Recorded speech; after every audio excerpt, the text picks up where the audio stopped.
So Bitcoin managed to break $108,000, which is a brand new all-time high, before plummeting back down to $98,360. This is the second time Bitcoin has crested the $100,000 mark, but this time it was demarcated by a great deal of spot buying rather than a foundation of derivatives and speculation, which is great news for the remainder of the bull market. There is one fly in the ointment, though, and we'll get to it, but largely, given the macro backdrop and the overwhelming debt load, the fact that the debt ceiling is approaching and the government is about to shut down once again if we do not pass an omnibus spending bill, all of these things are in Bitcoin's favor. All these play into a very supportive macro backdrop for Bitcoin, a robust economy, supportive monetary and fiscal policy. But there is one thing I would like to discuss with you that could upend those plans, at least for the time being. Let's break it all down. The first thing I want to talk about is the macro environment. So as you can see right here, this is the reaction following the Fed's rate cut yesterday. So yesterday morning, the Fed cut rates by 25 basis points, and it's clear that the economy is stronger than expected.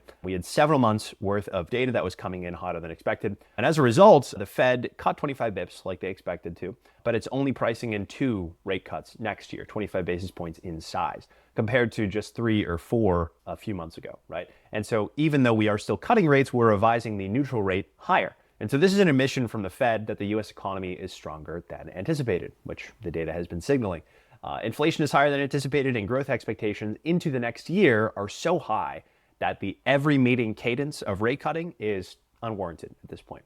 So the summary of economic projections for December 2024 that were released yesterday is as follows. The key points are that GDP expectations for the end of year 2025 are revised up.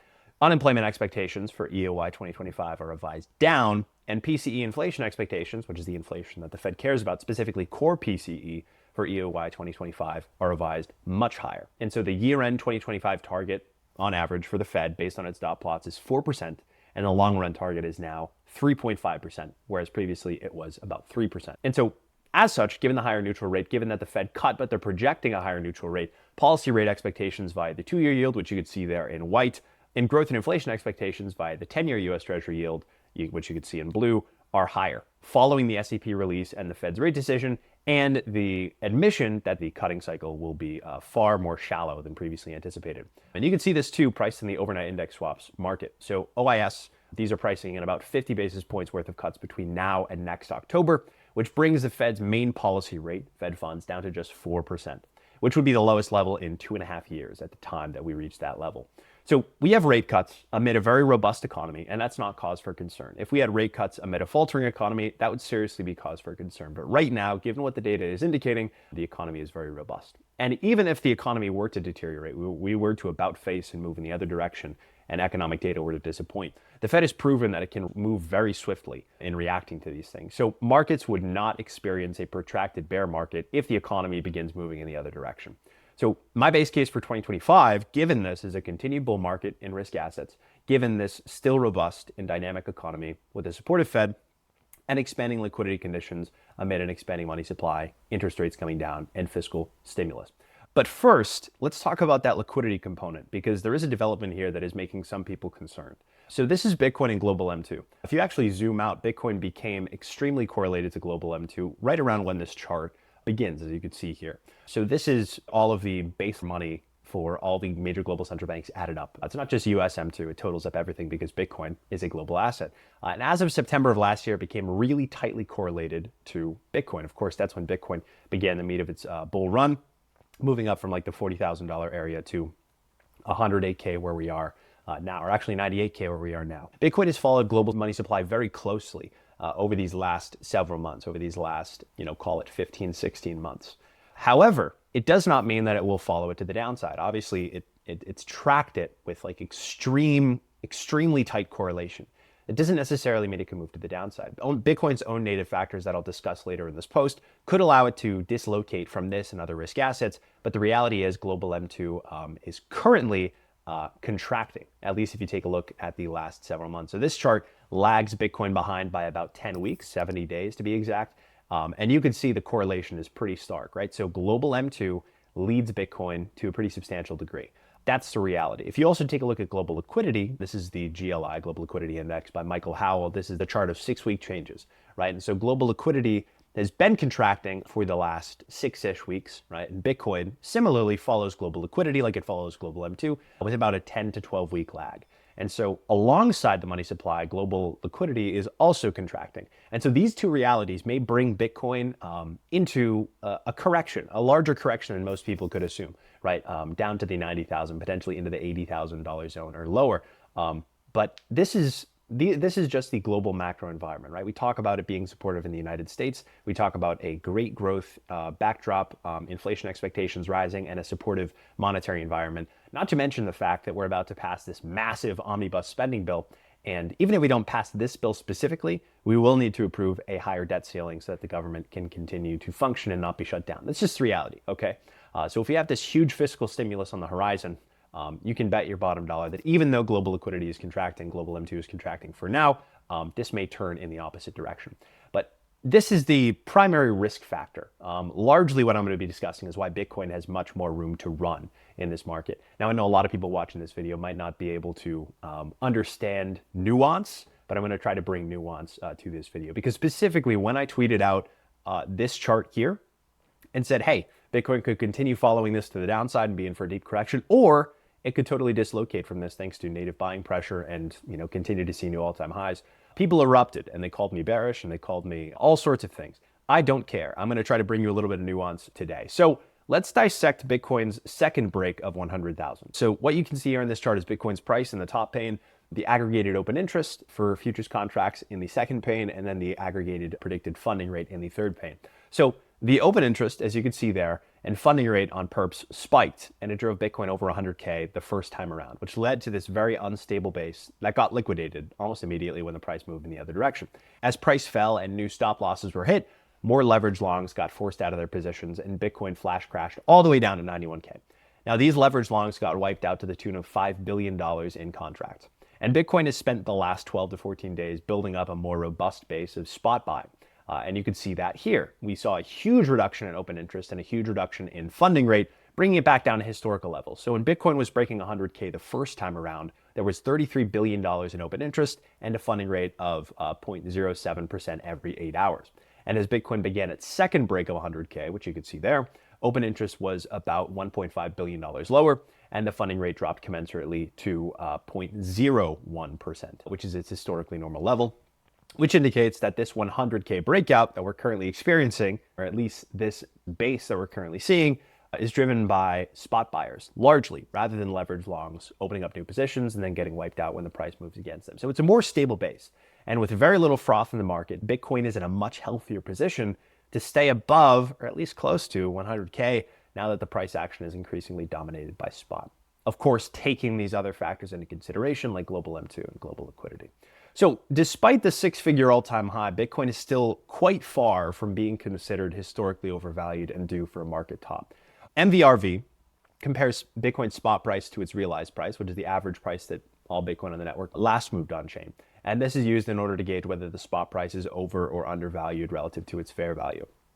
And this MVRV score is further normalized by dividing this difference by the standard deviation of the market cap over time, providing a cumulative measure of how extreme the market value is to realized value. That gives us the MVRV Z-score. So regardless of the technical talk, just know that this is a metric that's been widely used to determine whether Bitcoin is over or undervalued cyclically.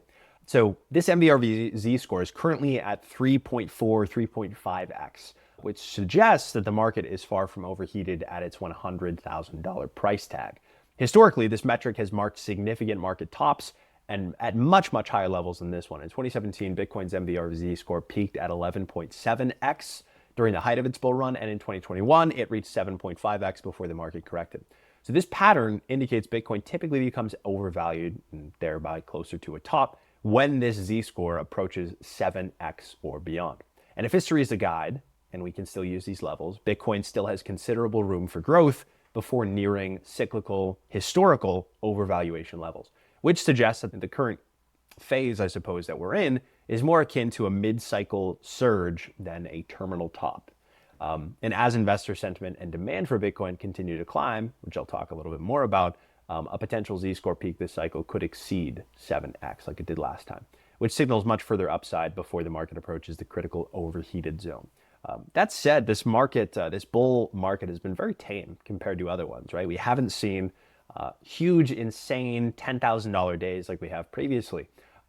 That said, this bull market could be more tame. And thereby, as Checkmate said, I think he tweeted it yesterday at Checkmatey on Twitter, he said the bear market could be more tame as a result of that. So we might not actually reach that 7x mark. We might reach something like 4.5, 5x, 5.5x. That said, if we do reach that 7x mark, Bitcoin would vastly exceed $200,000 at that level. So Bitcoin above 100K, which is the norm for the last couple of weeks, is likely going to be met with a huge surge in retail demand beyond the likes of what we've ever seen before. So as news chyrons become more frequent during this bull run, Michael Saylor makes his frequent appearances on Fox Business. Vehicles like the spot Bitcoin ETFs will allow these bull market participants to come from investment accounts, retirement accounts, pension funds, and the like, which is a variable that was not present during prior bull markets. If you take a look at this chart here, this is the daily flows into the spot Bitcoin ETFs on the top.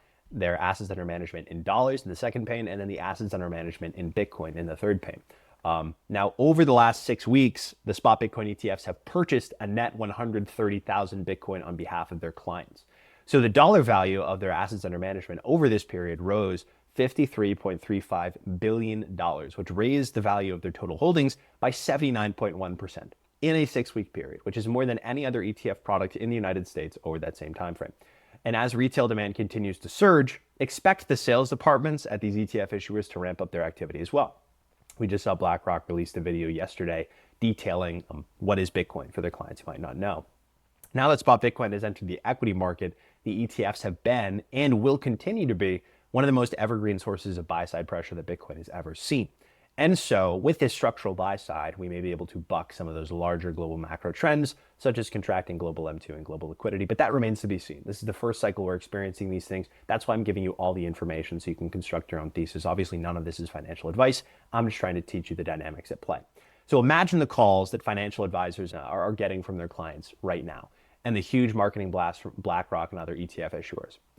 That said, the US spot Bitcoin ETFs have now passed Satoshi Nakamoto in total Bitcoin holdings, which makes them the single largest Bitcoin holder in aggregate. These investment vehicles managed to hit this milestone just 1 month shy of being a year old. This milestone was actually hit a few weeks ago. And so if this is the first inning performance of these vehicles, if that's any indication, then demand for Bitcoin in traditional finance has been pent up for quite some time. And with MicroStrategy's convertible notes being oversubscribed at every turn, both equity and debt investors are taking on Bitcoin exposure at a fervent pace.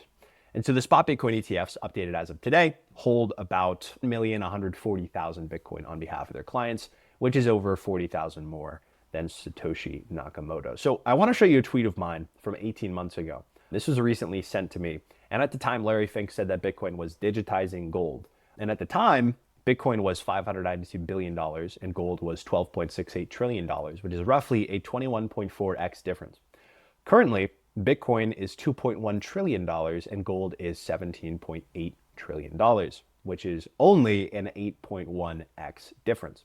So Bitcoin has appreciated nearly 3x into gold size in just 18 months, and it is plenty more monetary premium to soak up before Bitcoin overtakes it. And this corroborates the thesis I've put forward a few times that Bitcoin will demonetize gold, both as these two assets grow and Bitcoin outpaces it, but also as capital from gold flees directly into Bitcoin.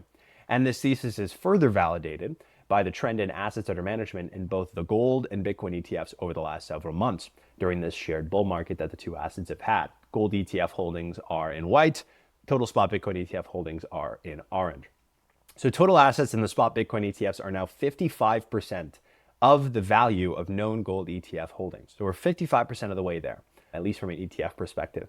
And since October 30th, the total assets under management across all known spot gold ETFs shrank from $233.7 billion to $218.7 billion, as total AUM across the spot Bitcoin ETFs rose from $74.2 billion to $120.7 billion. Despite both spot prices rising, the AUM in their spot vehicles is diverging. So this is a little bit of out with the old and in with the new. People are growing more interested in Bitcoin than they are in gold. So this type of price action screams buy program from one or many global superpowers. There's a credible rumor circulating that the UAE has accumulated 300,000 to 400,000 Bitcoin. Of course, we won't know until they announce that. But if that's true, the United States has some catching up to do at only 198,109 Bitcoin in its holdings. And if you pair that with a rumor of Russia pursuing a Bitcoin reserve strategy, then the United States has its work cut out for it when President Trump gets back in the White House next month. But he may have a shortcut thanks to the Bitcoin Policy Institute. So there was a draft executive order for the U.S. Strategic Bitcoin Reserve that was put forward by BPI, led by Matthew Pines, which fits into the United States' existing exchange stabilization fund framework. So if Trump is serious about playing ball and accumulating Bitcoin before Russia or another one of our enemies can, all he has to do is have this officially drafted and sign it. It's essentially a plug-and-play strategic Bitcoin reserve within hours of taking the oath of office, if he'd like to do it. And as if that weren't enough good news for Bitcoin already, MicroStrategy is set to join the Nasdaq-100 on December 23rd. So MicroStrategy's Nasdaq-100 inclusion means that every index fund or ETF tracking the Nasdaq, such as QQQ, which is the world's fifth largest ETF at $325 billion, will allocate to MSTR. So as investors bid QQQ, and I'll put this up here, they indirectly bid up MicroStrategy's price, which is funneling passive capital into a company whose core strategy is acquiring Bitcoin. They're a self-proclaimed Bitcoin treasury company. As MicroStrategy's price rises due to QQQ inflows, but also direct inflows that will occur as a byproduct of its QQQ inclusion, making it more mainstream and fashionable, its weighting within the Nasdaq-100 will inevitably increase as demand for this leveraged Bitcoin play rises. And so higher weightings will result in more capital allocated to MSTR during periodic rebalancing, amplifying the demand for MicroStrategy shares even more. And their playbook has been consistent: issue stock or debt and use the proceeds to buy Bitcoin. So higher stock valuations driven by passive flows empower MicroStrategy to raise even more capital, accelerating its accumulation of Bitcoin. And this tweet right here, which you can find in my profile, is a little bit of a TLDR, a good diagram of exactly what I just spoke about. So pension funds, endowments, insurance companies, sovereign wealth funds, 401k and IRA participants, your grandma, all of these cohorts are buying QQQ every single week, and now all of them are bidding Bitcoin. And there's nothing that anti-Bitcoin financial advisors can do to stop it, other than stop allocating to QQQ. But then in a few months, once the FASB rule changes and MicroStrategy is allowed to measure their Bitcoin on their balance sheet at fair value, it will get included in the S&P 500 as well. And then these anti-Bitcoin financial advisors will have to stop allocating to IVV, VOO, SPX once this rule changes. And MicroStrategy probably gets added into them because of its profitable quarters. So Bitcoin is eating the passive index fund market on its way to eating the world.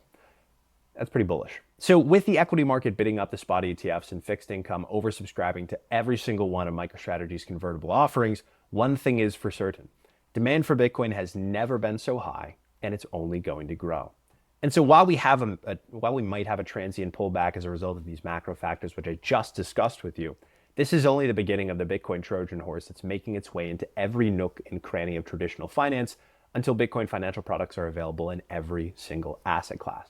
So if you enjoyed this video, I'd really appreciate a like and a repost and a bookmark. But also, if you're interested in self-custodying your Bitcoin now that it's more valuable than ever, check out Theya. It's the world's simplest Bitcoin self-custody solution, now available on the App Store and web and coming to Android soon. It allows you to secure your Bitcoin in a simple and robust multisig setup to eliminate single points of failure and lower the risk that your Bitcoin gets taken from you in one way or another during this bull market. That's all for today's video. Thank you so much for watching. I'll talk to you soon.